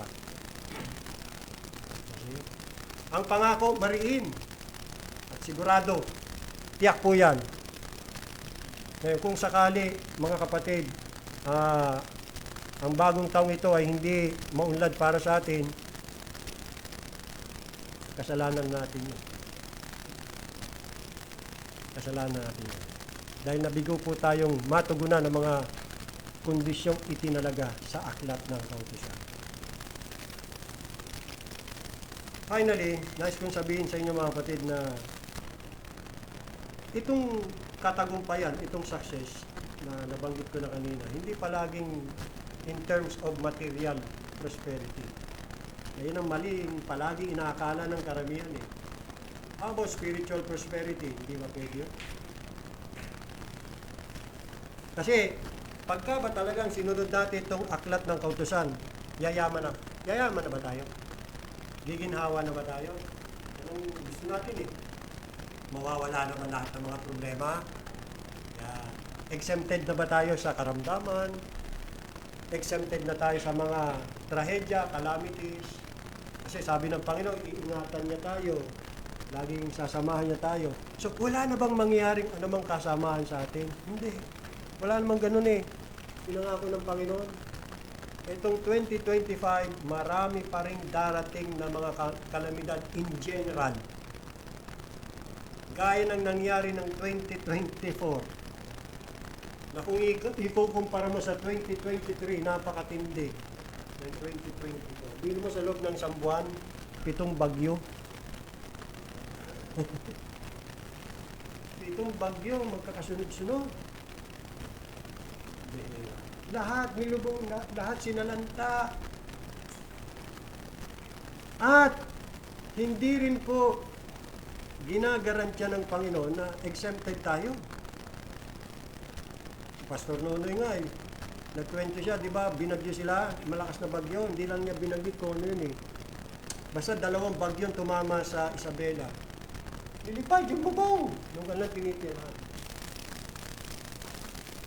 So, exempted ba mga anak ng Diyos sa calamity? Hindi. Apektado rin. Kung ano nangyayari sa mga hindi mananampalataya, ganun din ang nangyayari sa mga anak ng Diyos. So, paano yung sinasabi rito? Na magtatagumpay, giginhawa. Kasi ang lagi nating nasa isip, mga kapatid, physical, material. Hindi natin nakikita yung ginhawa, kaunlaran sa panloob. Yun. Ganito yung mga kapatid. Kahit hindi tayo exempted, makakaranas pa rin tayo ng mga trahedya, kalamidad, afflictions, trial sa buhay. Ito maganda. Dahil sa meron tayong aklat ng kautusan, magagabayan tayo kung paano tayo dapat tumasan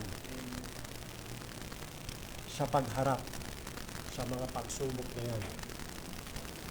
Yun ang blessing. Spiritual blessing. Tuturuan tayo ng Panginoon kung paano tayo umasan.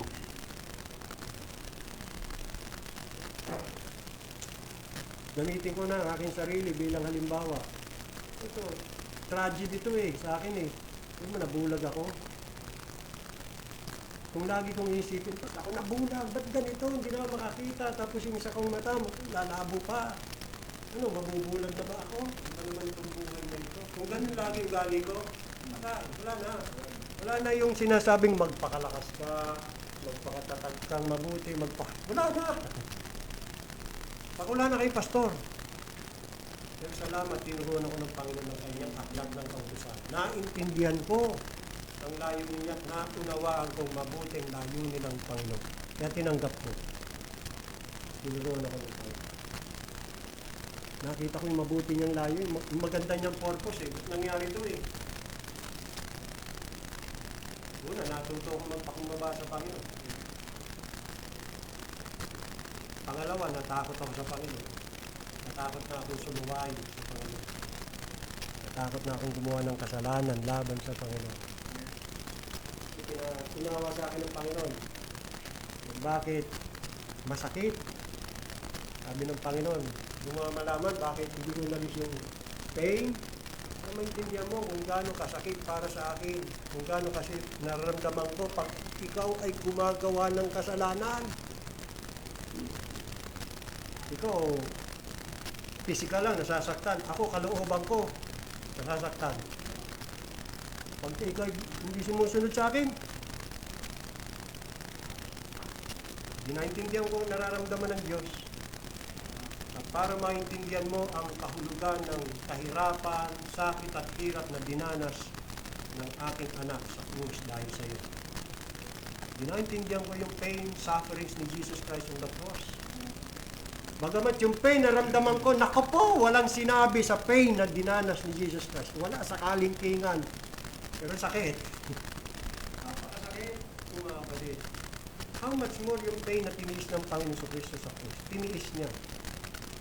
Para lang sa aking kaligtasan. Tapos ako hindi ako makapagtiis. Reklamo. Kapal naman ang mukha ko. Magre-reklamo. May gana pa ako magreklamo. Samantala yung aking tagapagligtas, hindi nagreklamo. Na kaya siya nahirapan dahil sa aking kasalanan. Pinaunawa ng Panginoon sa akin yan. Hindi ba blessing yun? Ha? Hindi ba blessing yun, mga kapatid? Sa dami ng mga calamities, affliction na dinadala sa akin ng Panginoon, natutunan ko na walang higit na mahalaga sa buhay na ito, kundi ang mga bagay na spiritual, mga bagay na makalangit. Hindi na ako naghahangad ng mga bagay na material, hindi na. Dati, kung yumaman ako, magkapera ako. Ayan. Hindi na nga ako mahilig pag ako niyayaya, punta tayo doon, masyal tayo doon, okay na na. Paano ko pa naman ma-enjoy yan? Hindi na nga nakakakita Sa inyo, ang gaganda ng tanawin, nakikita nyo. Sa akin, hindi na malabo na Hindi ko na ma-appreciate yung ganda, kung maganda man sa tingin nyo, ng sanglibutang ito. Pinapangit na sa akin ng Panginoon Pinapangit na. Yung sa iba'y maganda. Yung mga bagay sa sanglibutan, sa akin, pinapangit na ng Panginoon. Para makita ko ang kagandahan ng langit. At ang mga bagay na spiritual. Yan ang pinakita sa akin ng Panginoon. Kahit bulag yan, may mga bagay na hindi ko nakikita, pero may mga bagay akong nakikita na hindi nakikita ng mata.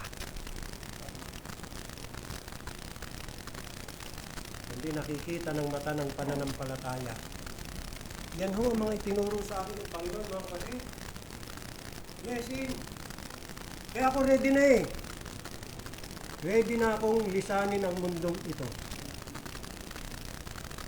Ready ako. Hindi ako mag-enjoy dito sa lupa. Ito pa itinuro sa akin ng Panginoon sa pamagitan ng kanyang aklat ng kautusan. Sa mga kahirapan dito sa buhay na pagkalaman ko nga kapatid, talaga ang pinaka-the best na solusyon, kamatayan. Wala! Kamatayan! Saan ka hahanap ng solusyon? Dito sa lupa? May solusyon ba rito? Wala. Sige, pumunta ka pa sa buwan.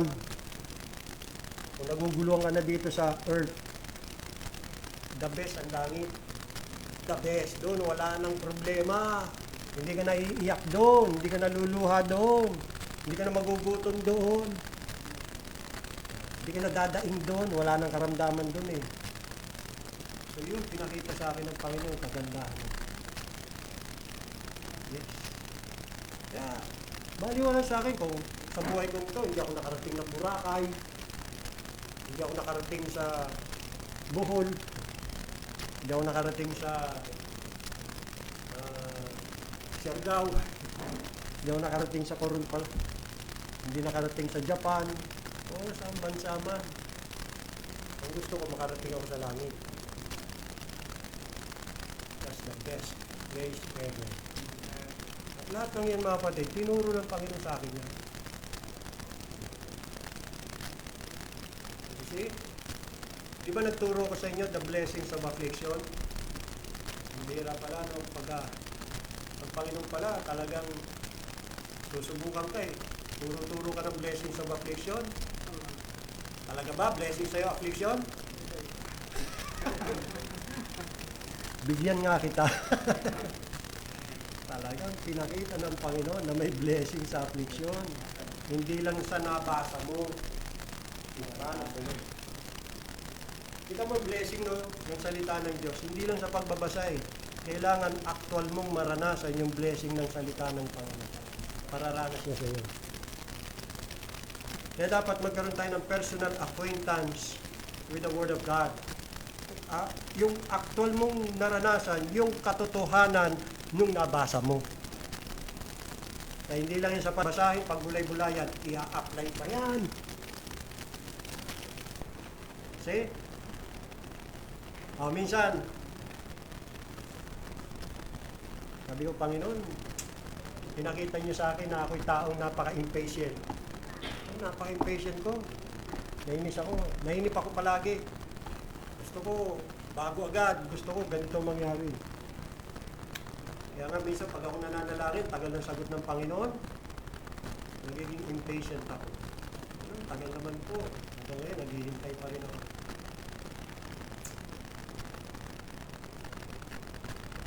Kaya sabi ko, Panginoon, gawin niyo po akong patient. Gawin niyo po akong matiisip. Alam kong kasalanan ang maging impatient, na hindi makapaghintay, tapos nagre-reklamo. Pinakita niya sa akin na ako isang napaka-impatient na tao. Please make me patient. Patient. Please make me patient, a patient person. Hindi pasyente ha. Matiisin, yan.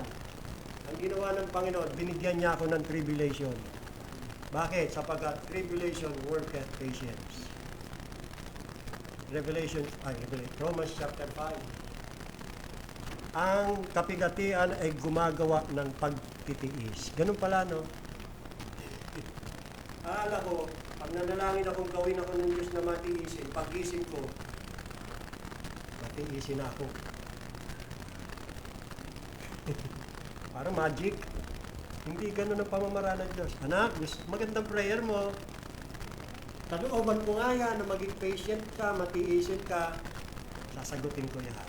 Dahil sa ikaw ay nanalangin ayon sa aking kalooban, buong kagalakan kung gagawin kitang matiisin. Ito ang tribulation. Patay. Magtiis ka. See? Ganun ang pamamaraan ng Diyos. Nananalangin ka na ayaw mo na magkasala sa Panginoon, ay, ganda yan, gandang prayer yan. Sasagutin niya ng Panginoon. Gagawa ang Panginoon ng kaparaanan. Ayawan mo na ang kasalanan. Kasi ganda ng prayer mo eh. Di ba? At ang pinakamahusay na solusyon ng Panginoon sa mga problema natin, affliction. Kapigatian.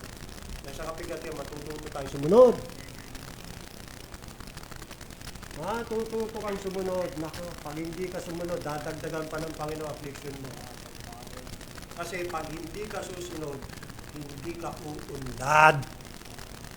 Nabasa natin. Yun o yun. Kaya hindi puro material. Nakasaganaan. Uunahin muna ng Panginoon na ayusin ka yung panloob mo. Na ikaw'y maging sakdal sa Kanya. Na ikaw'y maging matuwid. Mamuhay ka ng may katuwiran. At ikaw ay maging masunuring anak sa Panginoon. Din yung temporal blessing, to follow na yun. To follow. Kung kalulog na ng Panginoon, i-bless Kanya temporally, to follow. Kasi delikado din yan eh. Pagka masyadong maginhawa, masyadong prosperous, hindi kaya maging worthy ka, hindi kaya maging pagbigyan mo na lahat ng pita at kalayawan ng laman mo, masagana ka eh. Hindi kaya mas lalo mong kalilimutan ang Panginoon. Ang masagana bang buhay, masaganang material, mas lalo ka bang magiging godly? Ha? Mas lalo ka magiging worldly. Our Father knows best kung anong mabuti sa kanyang mga anak. Alam niya kung dapat kang bigyan ng kasaganaang material. Alam niya kung hindi ka dapat bigyan ng kasaganaang material. Alam niya na mas mabuti sa iyo karamdaman kaysa sa kalusugan. At kung ang karamdaman ang magdudulot sa iyo para mas lalo kang sumunod sa Panginoon, then karamdaman ang mananatili sa iyo. Tanggapin mo yan. Anyway, sumusunod ka naman sa Panginoon. Kaysa yung lakas ng katawan mo, hindi ka naman sumusunod eh. Yung kalakasan mo, ginagamit mo sa pasyal dito, pasyal doon, punta rito, punta doon. Pati Sunday, hindi ka na umattend, busy ka. Kasi, ay nung nagkaroon ng karamdaman, yan na, Panginoon, pagalingin niyo po ako para ako maka-attend.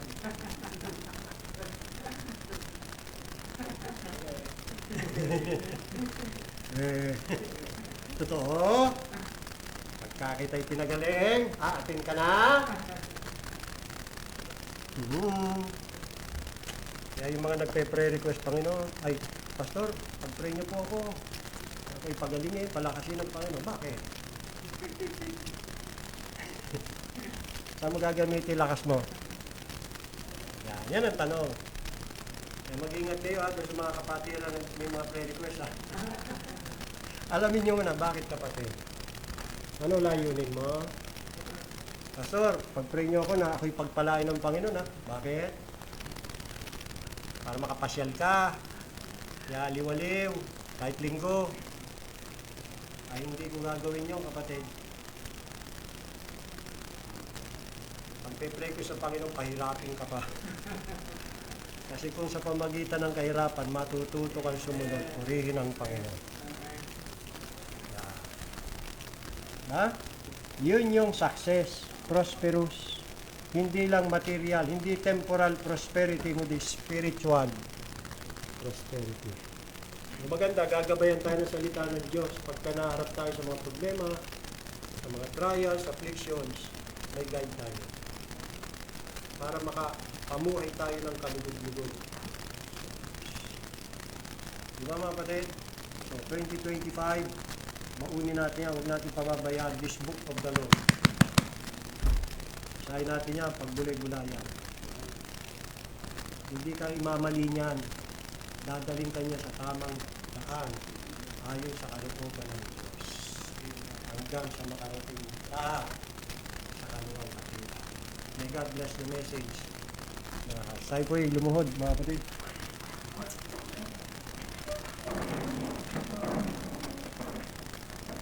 Dakilang Diyos na banal, makapangyarihan, kataas-taasan sa lahat. Maraming salamat po sa iyong mga salita na pinayag sa amin.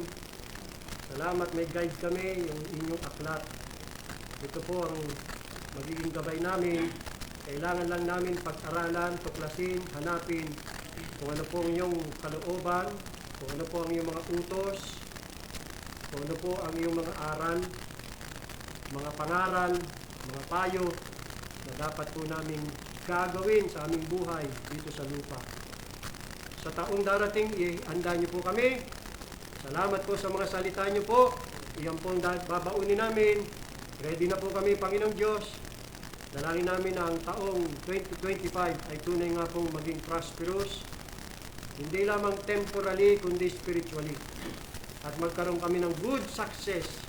Hindi lamang materially, kundi higit sa lahat, spiritually.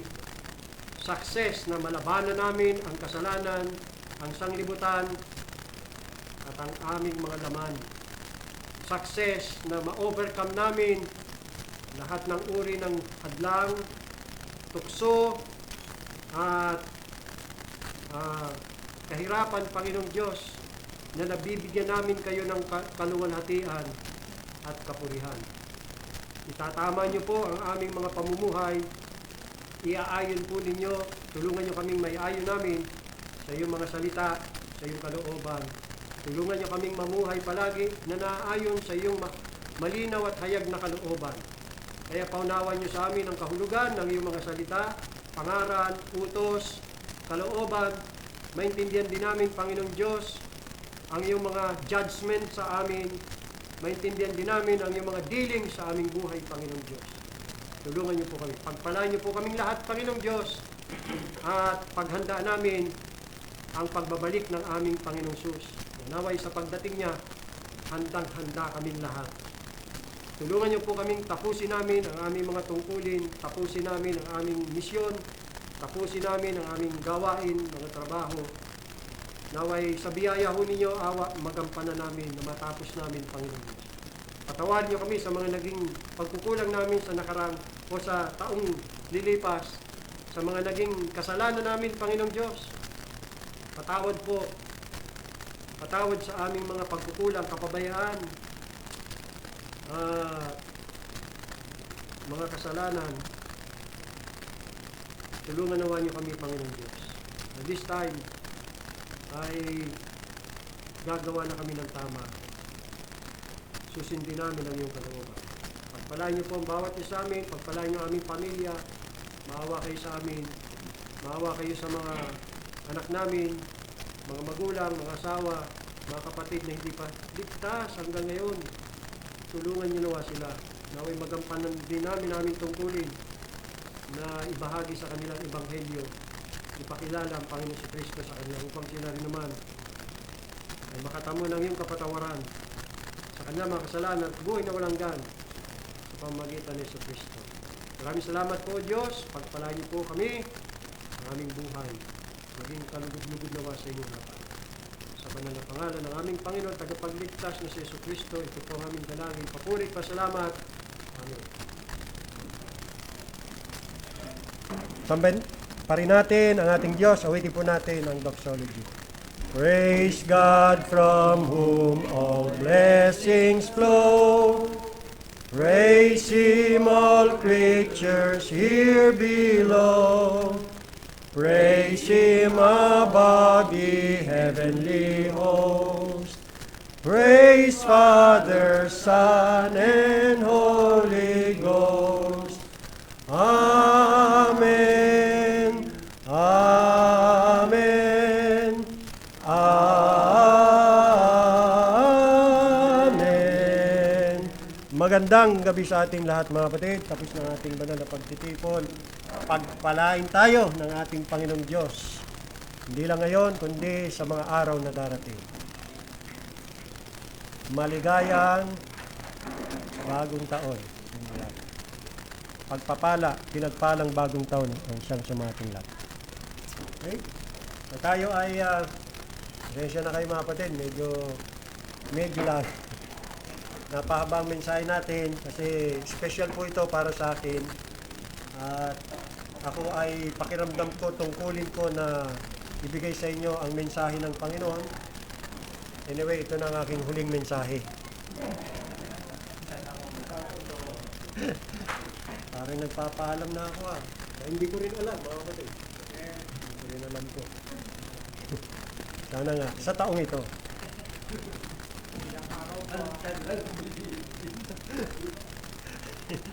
Hindi natin alam ang ating buhay.